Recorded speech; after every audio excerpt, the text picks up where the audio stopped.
इस आश्रम में बहुत समय व्यतीत हो चुका है। अब आप सब आचार विचार छोड़कर मुझे आदेश दें कि मुझे करना क्या है। इतने अधीर मत बनो दुर्गम। गुरुदेव, जीवन के इतने वर्ष मैंने गहन निद्रा में व्यतीत कर दिए हैं। अब अधीर न बनूं तो क्या करूं? जब भी जागृत हुए तभी भोर। अब मैं पूर्ण रूप से जागृत हो चुका हूं गुरुदेव, और मेरी आयु भी तरुणाई छोड़ प्रचंड युवक का रूप धारण कर चुकी है। तो सुनो दुर्गम,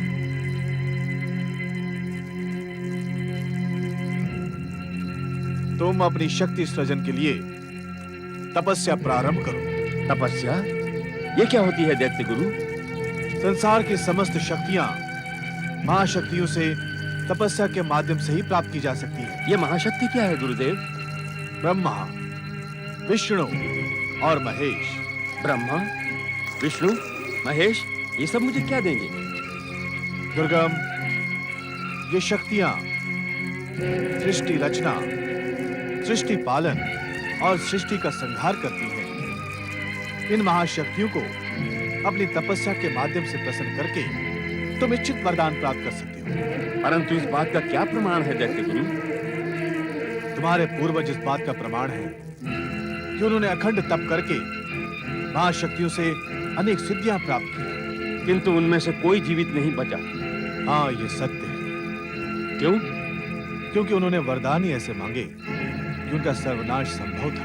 फिर मेरे भविष्य का क्या होगा दैत्य गुरु? विशाल काय शरीर के स्वामी दुर्गम, तुम मेरे बताए मार्ग पर चलोगे तो न केवल दैत्य संस्कृति का पुनरुत्थान होगा, अपितु अनंत काल तक तुम तीनों लोकों के सम्राट बनकर सुख और ऐश्वर्य भोगोगे। तो वो मार्ग मुझे अति शीघ्र बताएं दैत्य गुरु। सुनो, तुम किसी एकांत पर्वतीय प्रदेश में जाकर ब्रह्मा जी की अखंड तपस्या तब तक करोगे जब तक ब्रह्मा जी स्वयं आकर तुम्हें वरदान देने के लिए विवश न हो। परंतु ब्रह्मा की ही क्यों? क्योंकि ब्रह्म वाक्य अटल है। दैत्य गुरु, यदि मेरी तपस्या से प्रसन्न होकर ब्रह्मा जी प्रकट हुए तो मैं उनसे क्या मांगूंगा? दुर्गम, तुम ब्रह्मा जी से मात्र 2 वरदान मांगोगे।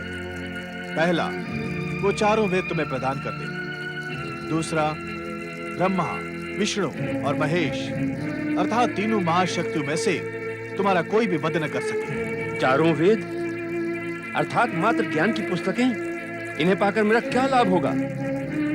दैत्य गुरु, क्यों न मैं उनसे अमरता और अतुल बल का वरदान मांगूं? दुर्गम, तुम्हारे पूर्वज भी मेरे बताए हुए मार्ग पर चलने के स्थान पर मुझे ही परामर्श देने लगे, जिसके कारण वो मृत्यु को प्राप्त हुए। किंतु दैत्य गुरु, दुर्गम, मेरे बताए मार्ग पर संदेह मत करो। तुम्हारा परिचय अभी वेद शक्ति से नहीं है। वेद मात्र ग्रंथ और पुस्तक नहीं है। तो क्या है दैत्य गुरु? वेद नियति और प्रकृति के गूढ़तम रहस्यमयी शक्तियों के केंद्र हैं। देवगण वेदों के श्लोकों द्वारा दी जाने वाली आहुतियों से शक्ति प्राप्त करते हैं। अच्छा दैत्य गुरु। हाँ दुर्गम, जब वेदों के स्वामी तुम बन जाओगे तो समस्त आहुतियां तुम्हें शक्ति प्रदान करेंगी। वेद शक्ति के कारण समस्त ग्रह नक्षत्र तुम्हारे अधीन हो जाएंगे। अच्छा दैत्य गुरु। हाँ दुर्गम, तुम्हारी इच्छा से समस्त ब्रह्मांड को क्रियाशील बनाए रखने वाला ज्ञान का प्रकाश अज्ञान के अंधकार में परिवर्तित हो जाएगा। तब समस्त ब्रह्मांड तुम्हारे सम्मुख विवश हो जाएगा। हाँ दैत्य गुरु, मैं ब्रह्मा को अपने तपोबल से चारों वेद देने पर विवश कर दूंगा। मैं जानता हूं दुर्गम, ब्रह्मा जी तुम्हें इतनी सरलता से वेद प्रदान नहीं करेंगे। तब मुझे क्या करना होगा? एक तो अपने इच्छित वरदान को प्राप्त करने के लिए अटल रहना, उनके किसी भी प्रस्ताव को स्वीकार नहीं करना। और दूसरा? दूसरा, तुम अपने तपोबल से अग्नि प्रज्वलित करो, जिसकी ज्वाला से समस्त ब्रह्मांड तुम्हारी चर्चा करे। इससे क्या होगा दैत्य गुरु? तुम्हारी चर्चा शीघ्र ही महाशक्तियों तक पहुंचेगी और महाशक्तियां अपने भक्तों और पीड़ितों की रक्षा हेतु शीघ्र प्रकट हो जाती है। कहीं इससे उनकी क्रोधाग्नि ना भड़क उठे। उससे तुम्हें कोई हानि नहीं होगी दुर्गम। क्यों? क्योंकि तपस्यारत व्यक्ति का संहार न करने का निर्देश वेद ही देते हैं और महाशक्तियां वेदों के ज्ञान का उल्लंघन नहीं करते। ठीक है दैत्य गुरु, अब मैं आपके बताए दोनों वरदान लेकर ही वापस आऊंगा। ठहरो दुर्गम, तुम्हारा आत्मविश्वास मुझे ये विश्वास दिला रहा है कि तुम अपने अनुष्ठान में सफल होगे। चारों वेदों को प्राप्त करने के लिए ब्रह्मा की भांति तुम्हें 4 हाथों की आवश्यकता होगी।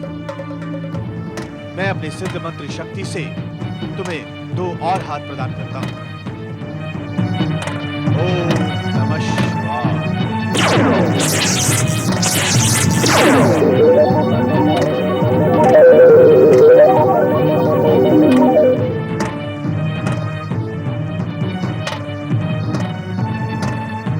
दैत्य गुरु शुक्राचार्य की जय, दैत्य माता दीदी की जय, दैत्य जाति की जय।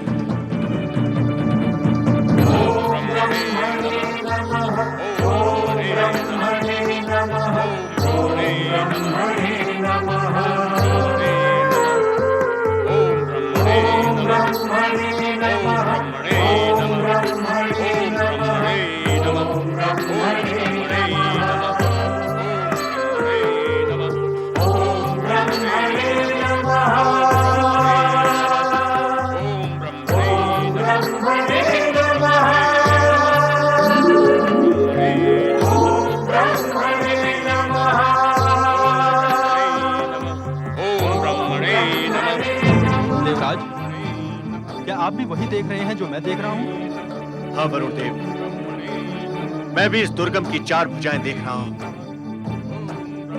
समझ में नहीं आता कि ये शुक्राचार्य की किस कूटनीति का संकेत दे रही है। आपने अक्षरशः सत्य कहा देवराज। इसकी 4 भुजाओं के पीछे अवश्य ही शुक्राचार्य की कोई कुटिल बुद्धि होगी। किंतु वो क्या हो सकती है? ओम ब्रह्मणे नमः। देवगण, मैं देख रहा हूं कि आप दिन प्रतिदिन स्वर्ग की सतर्कता के प्रति उदासीन होते जा रहे हैं। ये आप क्या कह रहे हैं देवराज? यही पवन देव कि आप 2400 प्रहर वायु बनकर पृथ्वी लोक पर विचरण करते हैं। क्या आपके वायु स्वरूप ने दुर्गम की 2 नई भुजाओं का रहस्य अनुभव नहीं किया? और अग्निदेव, आप तो सदैव दैत्य गुरु के यज्ञ कुंड में प्रज्वलित रहते हैं। क्या आपको भी इन भुजाओं का रहस्य नहीं मालूम?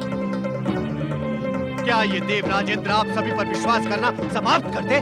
क्षमा करें देवराजेंद्र, आप हमारे कार्यों की नई परिभाषा गढ़ने का प्रयास कर रहे हैं। अर्थात अग्नि का कार्य है प्रज्वलित होकर चेतना का संचार करना और संसार के प्रदूषण को समाप्त करना। वायु का कार्य है प्राणवायु बनकर जीवन स्थिर करना और वरुण का कार्य है जल से त्रसित प्राणियों को तृप्त करना। सृष्टि कल्याण के कार्यों में हम सब निरंतर लगे रहते हैं, किंतु यदि आपकी इच्छा है कि हम आपकी सत्ता के लिए गुप्तचरी का कार्य करें तो यह संभव है। अग्निदेव, आपका स्वभाव उग्र है, किंतु आपको यह सदैव स्मरण रखना होगा कि आप किसके सम्मुख खड़े हैं। मैं उस मर्यादा का सम्मान सदैव करता हूं देवराज, किंतु आपकी हमसे अपेक्षा जब स्तर से नीचे गिर जाती है तो हम विवश हो जाते हैं। क्षमा करें देवराज, इस विषय को यहीं पर विराम देकर महाशक्तिशाली दुर्गम की नई 2 भुजाओं पर विचार करें तो उचित होगा। आप संभवतः ठीक ही कह रहे हैं। यदि देवर्षि नारद यहाँ होते तो हमारी समस्या का समाधान अवश्य ही हो जाता। निस्संदेह देवर्षि नारद के समक्ष यह रहस्य नहीं रह गया होगा। देवगण, हमें तो एक ही विकल्प दिखाई पड़ता है। कौन सा विकल्प देवराज? हमें परमपिता ब्रह्मा जी के पास चलकर इन 2 नई भुजाओं के रहस्य को पूछना होगा। हमारी समस्या का समाधान वे ही करेंगे।